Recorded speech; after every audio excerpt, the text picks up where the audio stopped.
এই দিনটায় সকাল সকাল গিয়ে হাজির হয়েছিলাম বাড়ির পাশের কালী মন্দিরে। এই মন্দিরটা খুব জাগ্রত, প্রতি বছর বাৎসরিক পুজো হয় এখানে। গিয়েছিলাম, তার কারণটা তোমরা বুঝতেই পেরেছো এতক্ষণে নিশ্চয়ই। সেটা হলো ছোট্ট স্কুটি কিনেছে, ইলেকট্রিক স্কুটার।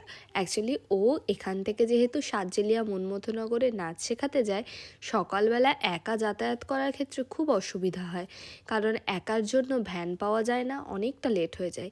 সেজন্য অনেক দিন ধরেই গাড়ি কিনবে করছিল, কিন্তু হঠাৎ করে যে কিনে ফেলবে সেটা বুঝতে পারিনি। আগের দিন রাত্রিবেলায় হঠাৎ করে ফোন করে বলল, দিদি রান্না করে রাখবি, আমি কিন্তু যাচ্ছি, একটা জিনিস নিয়ে যাব। তখন একটু হলেও বুঝতে পেরেছিলাম কি আসতে চলেছে, তবে ওর মুখে এতটা খুশি দেখে যে কি আনন্দ লাগছিল। রাত্রিবেলা মাংস রান্না করেছিলাম, সবাই মিলে জমিয়ে খাওয়া দাওয়া করে তারপর ভাবলাম সকালবেলা গাড়িটা একেবারে পুজো করিয়ে নিয়ে আসি। সেই মতোই আমাদের যে ঠাকুরমশাই আছে ওনাকে ফোন করলাম। উনি বললেন 1টার সময় পাশের মন্দিরে গাড়ি নিয়ে চলে যাওয়ার জন্য, আর যা টুকটাক বাজার লাগে সেগুলো সব বলে দিলেন। সেই মতোই লাল শালু, ধূপ, মালা, নারকেল, লেবু সব কিছু নিয়ে ওরা চলে গিয়েছিল মন্দিরে, আর আমি আর তন্নিও চলে গিয়েছিলাম হাঁটতে হাঁটতে মন্দিরে। ওর অফিস ছিল বলে ও সেই সময় থাকতে পারেনি, অফিসে ছিল। তবে এই সব কিছুটাই আমাদের ভীষণ আনন্দের মুহূর্ত। ছোট্টুর একটা জিনিস খুব ভালো, জানো তো, ওর বরাবরই চাহিদাটা খুব কম, সেজন্যই হয়তো জীবনে এতটা খুশি আছে। তারপর আমরা মন্দিরে যাওয়ার পর কিছুক্ষণের মধ্যে ঠাকুরমশাই পুজো শুরু করে দিলেন। প্রথমেই যে লাল ওড়নাগুলো আনা হয়েছিল সেগুলো স্কুটির দুদিকে বেঁধে দিয়েছিল, পেছনে আর সামনে। দেখো কি সুন্দর দেখতে লাগে, নতুন স্কুটির গায়ে এরকম মালা ওড়না বাঁধা থাকলে কি ভালো লাগে না।